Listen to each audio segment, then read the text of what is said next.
వందనాలు. అలాగనే ఈ అవకాశం ఇచ్చినటువంటి కన్న తండ్రికి అలాగనే మీకును నా హృదయపూర్వక వందనాలు.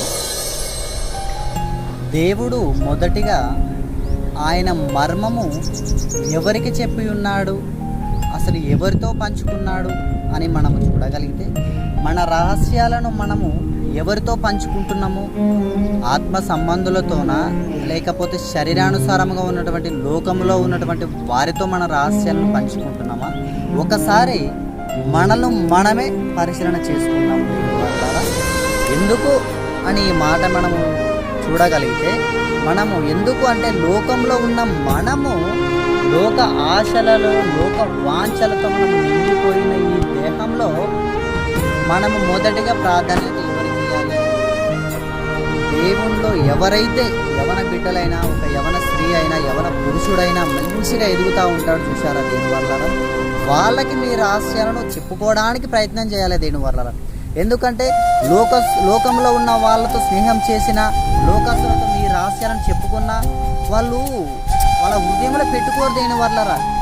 మనము ఉదాహరణకు ఒక విషయము, అరే నీకు నేను నా పర్సనల్ విషయం నీకు చెప్తున్నారా, ఈ విషయం ఎవరికి చెప్పకరా అని ఒక యవనస్తుడు ఒక యవన స్త్రీతో చెప్పి ఉన్నాడంటే, సరే నేను ఎవరికి చెప్పనులే అని అంటాడు. కానీ సందర్భం వచ్చిన తర్వాత చెప్పక మానడు దీనివల్ల. ఎందుకంటే అది ఇక్కడ వరకు వస్తుంది. ఇక్కడ వరకు వచ్చిన తర్వాత చెప్పితే ఏమి కాదులే, నేను నిజమే చెప్తున్నా కదా, అబద్ధం చెప్పట్లేదు కదా అని చెప్పేస్తూ ఉంటారు దీనివల్ల. కాబట్టి దేవుడు ఏమంటున్నాడు, అసలు దేవుడు ఎవరికి మర్మం తెలియజేశాడో తెలుసా దీనివల్ల?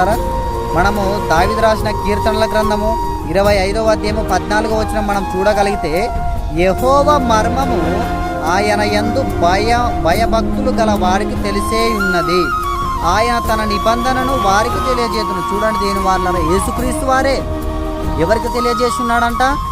ఆయన యందు భయము భక్తి కలిగిన వారికే ఆయన మర్మం తెలియజేస్తున్నాడు దీనివల్ల. మనం ఎందుకు మరి?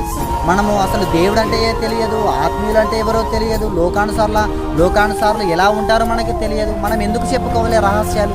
మన పర్సనల్ విషయాలు, వివరించలేనివి, చెప్పలేనివి, వినకూడని విషయాలు, శరీర సంబంధమైన మన తల్లిదండ్రులతో మనం చెప్పుకోక ఏదో తలకమాసిన వాళ్ళు లోకంలో ఫ్రెండ్స్ బోలెడు మంది ఉంటారు దీనివల్ల. ఆ ఫ్రెండ్స్కు మన రహస్యాలు చెప్పితే ఆ జీవితాలు కుకులం అయిపోతాయి దీనివల్ల. ఏంటి లాభం దీనివల్ల? దానివల్ల యేసుక్రీస్తు వారే ఆయన మర్మం, ఆయన యందు భయము భక్తి కలిగిన వారికి తెలియజేయాలనుకున్న ఆయన, మరి మనం ఎందుకు లోకంలో ఉన్న వాళ్ళకి మన పర్సనల్ విషయాలు చెప్పుకుంటున్నాం?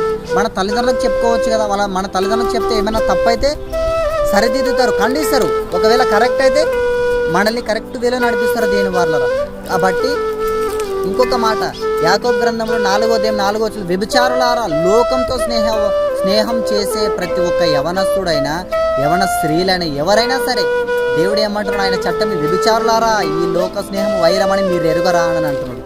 కాబట్టి దేవుని యందు భయము భక్తి కలిగి మీ రహస్యాలను లోక సంబంధులతో చెప్పుకోకుండా దేవుని సంబంధమైన ఆత్మీయ వ్యక్తులతో, ఒక ఆత్మీయ విశ్వాసికులతో మీ రహస్యాలను పంచుకోవలసిందిగా ప్రభు పేరిట మనవి చేస్తూ నా మాటలు ముగిస్తున్నాను.